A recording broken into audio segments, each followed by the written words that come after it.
Welcome to solution classes friend. તો friend આજે છે 15 એપ્રિલ. તો 15 એપ્રિલને લગતા જેટલા પણ મહત્વના કરંટ અફેર્સ બનતા છે આજના વિડીયોમાં આવરી લઈશું.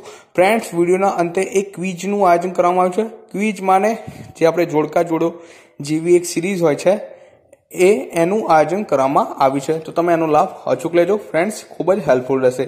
તો વધુ સમય ન લેતા આજનો પહેલો સવાલ, તાજેતરમાં કયા રાજ્યમાં પિંક પોલિંગ બૂથ બનાવવામાં આવ્યું? ફ્રેન્ડ્સ, મોસ્ટ ઇમ્પોર્ટન્ટ ક્વેશ્ચન બની શકે છે તમારી આવનારી એક્ઝામમાં. તો જે પિંક પોલિંગ બૂથ છે એ બિહારમાં બનાવવામાં આવ્યું છે. ક્યાં? બિહારમાં પિંક પોલિંગ બૂથ બનાવવામાં આવ્યું છે. તો આ જે પિંક પોલિંગ બૂથ છે એની ખાસિયત શું છે? તો આ માત્ર મહિલાઓને ધ્યાનમાં રાખીને આ પિંક પોલિંગ બૂથ બનાવવામાં આવ્યું છે, જેમાં મહિલાઓ જ વોટ કરવા આવશે આ પિંક પોલિંગ બૂથમાં. ઓકે, અને આ જે પોલિંગ બૂથ છે એમાં મહિલા કર્મચારીઓની નિયુક્તિ હશે. તો આના વિશે આપણને આટલું ખ્યાલ હોવું જોઈએ. ફ્રેન્ડ્સ, અહીં વાત થઈ છે ઇલેક્શનની અને પોલિંગ બૂથની. તો આપણને ઇલેક્શન વિશે જેટલી પણ માહિતી બને છે એ એક્સ્ટ્રા ફેક્ટના સ્વરૂપે હું તમને જણાવી દઉં છું, જે તમારી એક્ઝામ માટે ઇમ્પોર્ટન્ટ બની શકે. તો પહેલો સવાલ બની શકે કે ભાઈ ઇલેક્શન કમિશનની સ્થાપના ક્યારે કરવામાં આવી હતી? શું સવાલ બને? ઇલેક્શન કમિશનની સ્થાપના ક્યારે કરવામાં આવી હતી? તો 25 જાન્યુઆરી 1950. ક્યારે? 25 જાન્યુઆરી 1950 ઇલેક્શન કમિશનની સ્થાપના કરવામાં આવી હતી. અને આ જે ઇલેક્શન કમિશનની સ્થાપના કરવામાં આવી હતી તેના પરથી આપણે 25 જાન્યુઆરીના રોજ નેશનલ વોટર ડે અથવા તો રાષ્ટ્રીય મતદાતા દિવસ મનાવવામાં આવે છે. શું મનાવવામાં આવે છે? રાષ્ટ્રીય મતદાતા દિવસ. અને આ વર્ષે પણ 25 જાન્યુઆરીના રોજ રાષ્ટ્રીય મતદાતા દિવસ મનાવવામાં આવ્યો હતો, જેની થીમ હતી, યાદ કરી લો, no voters to be left. શું હતી theme? No voters to be left આની થીમ હતી. હવે વાત થઈ છે ઇલેક્શન કમિશનની. તો મુખ્ય ઇલેક્શન કમિશનર કોણ છે વર્તમાનમાં? તો સુનિલ અરોરા. કોણ છે? સુનિલ અરોરા ભારતના મુખ્ય ઇલેક્શન કમિશનર છે. અને ઇલેક્શન કમિશનરની વાત કરીએ તો એક મુખ્ય ઇલેક્શન કમિશનરની નીચે 2 ઇલેક્શન કમિશનર હોય છે. તો કોણ છે 2? એક તો અશોક લવાસા અને બીજા છે સુશીલ ચંદ્ર. કોણ છે? એક અશોક લવાસા અને બીજા છે સુશીલ ચંદ્ર. હવે એક વસ્તુ અહીં ક્લિયર થાય છે. સુશીલ ચંદ્ર પરથી આપણને શું યાદ આવવું જોઈએ? તો જે સુશીલ ચંદ્ર છે તેઓ આના પહેલા CBDTના અધ્યક્ષ હતા. કોણ? સુશીલ ચંદ્ર. તો ત્યારબાદ તેમની જગ્યાએ કોણ આવ્યું છે? જે CBDTના નવા અધ્યક્ષ કોણ બન્યા છે? તો CBDTના વર્તમાન અધ્યક્ષ કોણ છે? તો PC મોદી. કોણ છે? PC મોદી. અને PC મોદી પરથી આપણને શું યાદ આવવું જોઈએ? PC ઘોષ. કોણ યાદ આવે છે? PC ઘોષ, જેઓ ભારતના પ્રથમ લોકપાલ નિયુક્ત કરવામાં આવે છે. ઓકે, હવે ફ્રેન્ડ્સ એક મોસ્ટ ઇમ્પોર્ટન્ટ ફેક્ટ બને છે ઇલેક્શન પરથી. હવે આપણે જ્યારે વોટ આપવા જઈએ છીએ ત્યારે આપણી આંગળી પર જે ઇંક લગાવવામાં આવે, જે સરળતાથી છૂટતી નથી, તો તેમાં કયું કેમિકલ હોય? દરેક એક્ઝામમાં મોસ્ટ ઓફ દેખવા મળી જાય છે ઇલેક્શન બાદ. તો સિલ્વર નાઇટ્રેટ. શું હોય છે? Silver nitrate. ત્યારબાદ આગળ વધશું. તાજેતરમાં કયા દેશની આર્મીએ તેમના રાષ્ટ્રપતિને તેમના પદ પરથી હટાવી દીધા? તો તાજેતરમાં સુડાન દેશના રાષ્ટ્રપતિને. કયા દેશના? સુડાન દેશના રાષ્ટ્રપતિને તેમની આર્મીએ તેમના પદ પરથી હટાવી દીધા.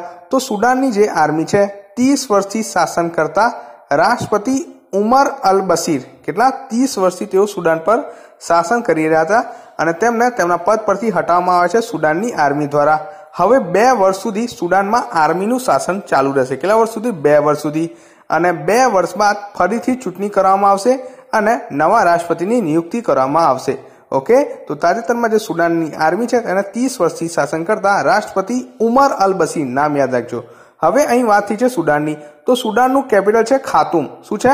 ખાતુમ છે સુડાનનું કેપિટલ. અને સુડાનનું નાણું છે સુડાનિયમ પાઉન્ડ. ઓકે, તો સુડાન વિશે આપણને આટલી માહિતી હોવી જોઈએ. ત્યારબાદ આગળ વધશું. તાજેતરમાં કોને ફેન્ટેસી 11ના બ્રાન્ડ એમ્બેસેડર નિયુક્ત કરવામાં એટલે કે બનાવવામાં આવ્યા? તો તાજેતરમાં મુરલી કાર્તિકને. કોને? મુરલી કાર્તિકને ફેન્ટેસી 11ના બ્રાન્ડ એમ્બેસેડર બનાવવામાં આવ્યા છે. હવે હાલમાં IPL ચાલી રહ્યું છે, તો ઘણી ક્રિકેટને રિગાર્ડિંગ જે ફેન્ટેસી 11 છે, જે ગેમિંગ પ્લેટફોર્મ છે, એને લોન્ચ કરવામાં આવે છે. તો આ પણ એક ગેમિંગ પ્લેટફોર્મ છે જેનું નામ છે ફેન્ટેસી 11.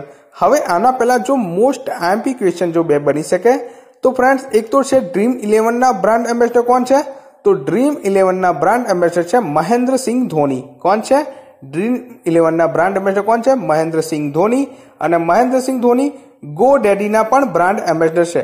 હવે ગો ડેડીને મેં શા કારણે લિંક કર્યું? એમ તો મહેન્દ્રસિંહ ધોની ઘણી બધી જે બ્રાન્ડ એમ્બેસેડર છે ઘણી બધી જગ્યાએ, પણ ગો ડેડીને શા કારણે લિંક કર્યું? તો ગો ડેડી ICICના જે આપણું આઈસીસી છે એનું જે વર્લ્ડ કપ યોજવાનો છે એનો ઓફિશિયલ વેબસાઇટ પાર્ટનર છે, ઓકે, GoDaddy, અને જેના બ્રાન્ડ એમ્બેસેડર છે મહેન્દ્રસિંહ ધોની, એટલા માટે ઇમ્પોર્ટન્ટ બને છે.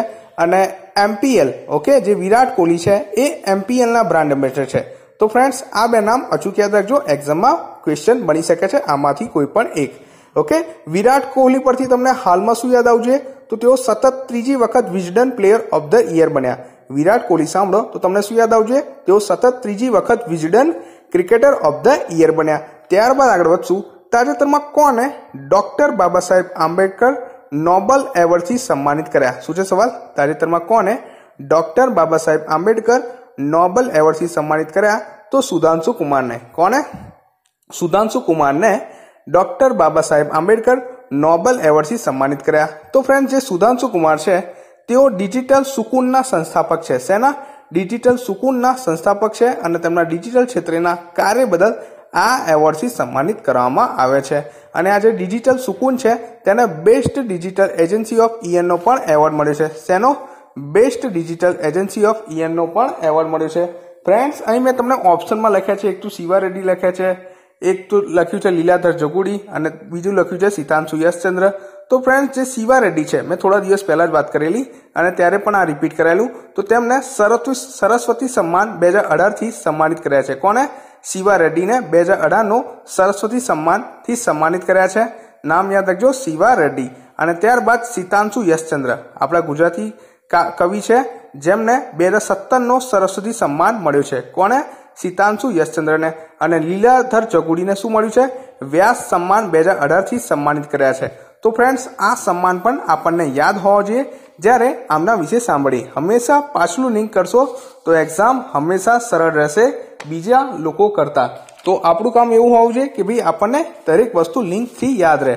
ઓકે, ત્યારબાદ નેક્સ્ટ સવાલ છે, તાજેતરમાં 200 T20 મેચ રમનારી દુનિયાની પહેલી ટીમ કઈ બની? તો તાજેતરમાં 200 T20 મેચ રમનારી દુનિયાની પહેલી ટીમ બની છે મુંબઈ ઇન્ડિયન્સ. કઈ બની છે? મુંબઈ ઇન્ડિયન્સ. ઓકે, હવે ઘણા લોકોના મનમાં થશે કે સર સૌથી વધારે ફાઇનલ્સ ને એ બધી મેચ ગણીએ તો સૌથી વધારે ચેન્નઈ આવ્યું, તો ચેન્નઈ કેમ નહીં? તો વચ્ચે 2 વર્ષ ચેન્નઈ પર બેન હતો, જેના કારણે મુંબઈ ઇન્ડિયન્સ સૌથી પહેલા બની ગઈ 200 T20 મેચ રમનારી દુનિયાની પહેલી ટીમ. ઓકે, હવે આ જે 200મી મેચ છે એ રમી કોને? મુંબઈ ઇન્ડિયન્સ કોની સામે રમ્યું? તો રાજસ્થાન રોયલ્સ સામે, અને જેમાં તેમનો પરાજય થયો હતો. ઓકે, ત્યારબાદ જો આઈપીએલની વાત કરીએ તો આઈપીએલના થોડા મહત્વના ફેક્ટ ગણાવી દઉં છું. એક તો આ ફેક્ટ છે, જમ્મુ કાશ્મીરથી રમનાર બીજા ખેલાડી કોણ બન્યા? તો કોણ બન્યા છે? રસિક સલામદાર. કોણ બન્યા છે? રસિક સલામદાર જમ્મુ કાશ્મીરથી રમનાર આઈપીએલમાં બીજા ખેલાડી બન્યા. આના પહેલા ખેલાડી કોણ હતા? તો પરવેઝ રસૂલ. અને આ જે ખેલાડી જે સેકન્ડ બન્યા છે રસિક સલામદાર, એ કઈ ટીમમાંથી રમ્યા છે? તો મુંબઈ ઇન્ડિયન્સમાંથી. ત્યારબાદ એક બીજો ઇમ્પોર્ટન્ટ ક્વેશ્ચન બને છે, 5000 રન બનાવનાર આઈપીએલમાં પ્રથમ ખેલાડી કોણ બન્યા? સુરેશ રૈના. કોણ બન્યા છે? સુરેશ રૈના 5000 રન બનાવનાર આઈપીએલમાં પ્રથમ ખેલાડી બન્યા. અને ત્યારબાદ જો સેકન્ડ પૂછે તો વિરાટ કોહલી. કોણ? વિરાટ કોહલી.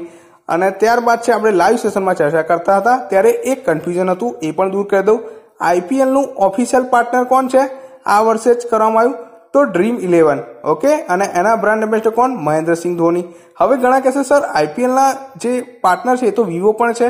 તો ફ્રેન્ડ્સ, આઈપીએલનું જે ટાઇટલ સ્પોન્સર છે એ વિવો છે. ઓકે, ઓફિશિયલ પાર્ટનર ડ્રીમ 11 અને ટાઇટલ સ્પોન્સર છે વિવો. ઓકે, તો હંમેશા આ વસ્તુ આપણના મગજમાં ક્લિયર હોવી જોઈએ જ્યારે કોઈ પણ વસ્તુ રેડી કરતા હોય. ત્યારબાદ છે, તાજેતરમાં કોને Marylebone cricket club life time membership આપવામાં આવી? શું છે સવાલ? તાજેતરમાં કોને Marylebone cricket club life time membership આપવામાં આવી? તો ઇન્જમામ ઉલ હક. પાકિસ્તાનના ભૂતપૂર્વ કેપ્ટન ઇન્જમામ ઉલ હક અને સાઉથ આફ્રિકાના વિકેટ કીપર બેટ્સમેન માર્ક બાઉચરને Marylebone cricket club life time membership આપવામાં આવી. હવે ઘણા કહેશે સર મેરીલબોર્ન માને તો તમે સર મેલબોર્ન તો નહીં કહેતા ને? ના ભાઈ, મેરીલબોર્ન એક ક્રિકેટ ક્લબ છે જે લંડનમાં આવેલું છે. ક્યાં આવેલું છે? લંડનમાં આવેલું છે. અને જેના લાઈફ ટાઈમ મેમ્બરશિપ આપવામાં આવી છે ઇન્જમામ ઉલ હક અને માર્ક બાઉચર. હવે તાજેતરમાં વિરાટ કોહલી અને રવિ શાસ્ત્રીને પણ એક ક્રિકેટ ગ્રાઉન્ડની મેમ્બરશિપ આપવામાં આવી હતી. કયા ગ્રાઉન્ડની? તો સિડની ક્રિકેટ ગ્રાઉન્ડની મેમ્બરશિપ આપવામાં આવી હતી રવિ શાસ્ત્રી અને વિરાટ કોહલી. તો આપણને આ પણ યાદ આવવું જોઈએ જ્યારે આના વિશે સાંભળીએ. ત્યારબાદ આપણે લાસ્ટ ક્વેશ્ચન લઈશું. ઓકે, લાસ્ટ ક્વેશ્ચન છે, તાજેતરમાં નેશનલ સેવ મધરહુડ ડે ક્યારે મનાવવામાં આવ્યો? શું છે સવાલ? તાજેતરમાં નેશનલ સેવ મધરહુડ ડે ક્યારે મનાવવામાં આવ્યો? તો 11 એપ્રિલના રોજ. 11 એપ્રિલના રોજ નેશનલ સેવ મધરહુડ ડે મનાવવામાં આવ્યો. હવે આનો હેતુ શું છે? તો જે ગર્ભવતી મહિલાઓ છે એમના સ્વાસ્થ્ય અને તેમના વિશે જાગૃતિ ફેલાવવાનો હેતુ છે નેશનલ સેવ મધરહુડ ડે નો ઉજવવાનો. અને આની થીમ શું છે? તો મિડવાઇફ્સ ફોર મધર્સ. શું છે? મિડવાઇફ્સ ફોર મધર્સ આની થીમ છે. ક્લિયર છે? હવે વાત થઈ છે દિવસોની, તો મહત્વના દિવસ પણ રિપીટ કરી દઉં. તો 1 એપ્રિલે ઓડિશા રાજ્ય દિવસ, 5 એપ્રિલે નેશનલ મેરીટાઈમ ડે મનાવવામાં આવ્યો, 7 એપ્રિલે વર્લ્ડ હેલ્થ ડે મનાવવામાં આવ્યો. કહો વર્લ્ડ હેલ્થ ડે, જેની થીમ હતી health coverage everyone everywhere health for all. અને 10 એપ્રિલના રોજ વર્લ્ડ હોમિયોપેથી દિવસ મનાવવામાં આવ્યો. ક્લિયર છે? હવે ફ્રેન્ડ્સ થોડા ક્વિઝના સવાલ દેખી લઈએ. ઓકે, લાઈક જોડકા જોડું. તો ફ્રેન્ડ્સ અહીં મેં એક સાઈડ તમે દેખી રહ્યા છો, એક સાઈડ લખ્યું છે રેલવે બોર્ડના અધ્યક્ષ, મુખ્ય ઇલેક્શન કમિશનર, દુનિયાનું સૌથી પ્રદૂષિત શહેર, ત્યારબાદ ડ્રીમ 11ના બ્રાન્ડ એમ્બેસેડર, MPNના બ્રાન્ડ એમ્બેસેડર અને ભારતનું પહેલું વોટર સ્પાર્ક. ઓકે, હવે આ ક્વિઝ સિરીઝ આથી ચાલુ કરી છે જોડકા જોડું ટાઈપ. ઓકે, તો ફ્રેન્ડ્સ જો તમે આના જવાબ આપી દેશો તો તમને ખૂબ જ મજા આવશે અને તમારું રિવિઝન પણ ક્વિક થઈ જશે. તો હું તમને 5 સેકન્ડનો ટાઈમ આપું છું. તમે વિડીયો પોઝ કરીને તમે આનો જવાબ કમેન્ટ બોક્સમાં નોંધી લો. ક્લિયર છે? હવે હું આના જવાબ જણાવું છું. તો રેલવે બોર્ડના અધ્યક્ષ કોણ છે?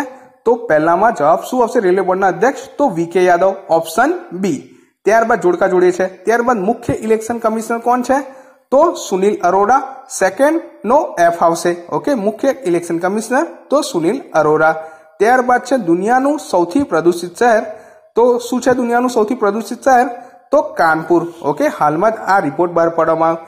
ત્યારબાદ છે આપણે આજના વિડીયોમાં દેખ્યું ડ્રીમ 11ના બ્રાન્ડ એમ્બેસેડર કોણ છે? તો ડ્રીમ 11ના બ્રાન્ડ એમ્બેસેડર છે કોણ? તો MS ધોની. ઓપ્શન ઈ. ક્વેશ્ચન 4 ઓપ્શન ઈ આનો જવાબ આવશે.